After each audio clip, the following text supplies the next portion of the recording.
중국에서 비트코인을 강력 규제한다는 뉴스가 또다시 재탕, 삼탕 되면서 지난주 금요일에 비트코인이 다시 한번 하락을 했습니다.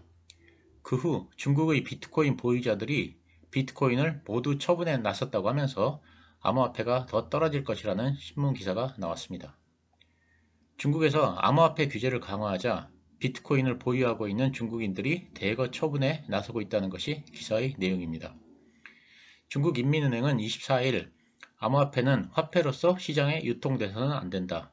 이와 관련된 모든 활동을 불법으로 규정한다. 앞으로 암호화폐를 거래하는 이들은 관련법에 따라 형사처벌할 것이라고 밝혔습니다. 기사에서는 중국의 부자들은 세금을 회피하고 자산을 은닉하기 위해 비트코인 등 암호화폐에 많은 투자를 하고 있다면서 이번 조치로 이들은 암호화폐를 어떻게든 처분해야 한다고 쓰고 있습니다. 그러면서 중국발 물량이 시장에 대거 쏟아질 것이기 때문에 암호화폐는 더욱 떨어질 것이라고 전문가들은 입을 모으고 있다고 합니다. 과연 그럴까요? 기사를 보면 세금을 회피하고 자산을 은닉하기 위해 비트코인을 샀다고 했는데 그렇게 어렵게 회피한 세금과 은닉한 자산을 순수하게 외부로 노출시킬까요? 결론부터 말씀드리자면 저는 반대로 생각합니다. 비트코인을 아주 소량 가지고 있는 사람들이야 그럴 수 있지만 부자들은 비트코인을 오히려 대량으로 매수할 것이라 생각합니다. 중국인들의 매수세로 비트코인이 오히려 상승을 할 가능성이 있다고 생각합니다. 마오따이의 전 회장이 뇌물수수 혐의로 무기징역을 선고받았다는 기사가 지난주에 나왔습니다. 보시는 귀주 모태주가 마오따이에서 만드는 술입니다. 마오타이를 단순한 주류회사 정도로 생각하시는 분들이 계실지도 모르겠지만 마오타이는 중국 주식시장에서 시가총액 1위를 다투는 중국 최고의 기업 중 하나입니다. 그 위상이 굉장히 높습니다. 중국 최초로 주당 1000위안을 넘어선 주식이기도 합니다. 마오타이의 구이저우 전 회장이 뇌물수수 혐의로 종신형을 선고받았습니다. 또한 정치 권력 종신 박탈형도 선고받았습니다.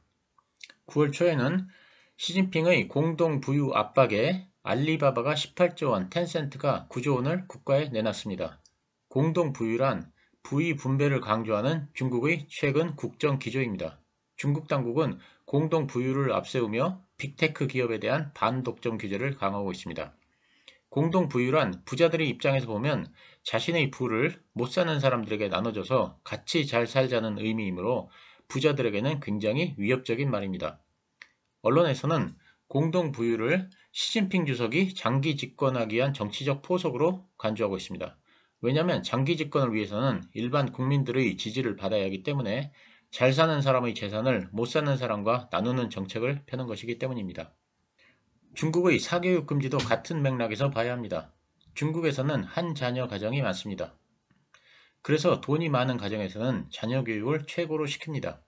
그러다 보니 우리나라로 따지면 서울의 대치동이나 도곡동과 같은 교육 1번지의 집값이 많이 올라 위화감이 생기는 것입니다. 그래서 중국은 국영수 등 핵심 과목에 대한 사교육을 전면 금지한 것입니다.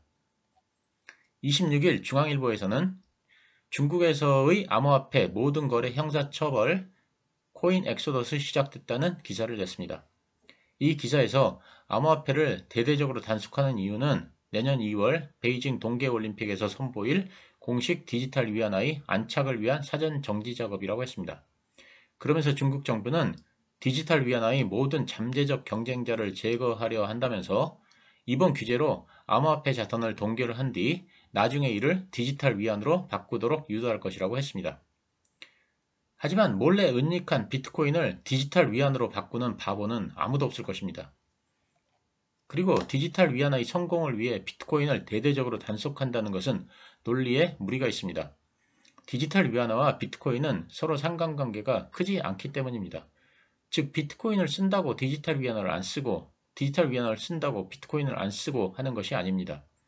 이는 시중에 금이 많아지면 화폐를 덜 쓰고 금이 적어지면 화폐를 더 사용한다는 논리와 같습니다.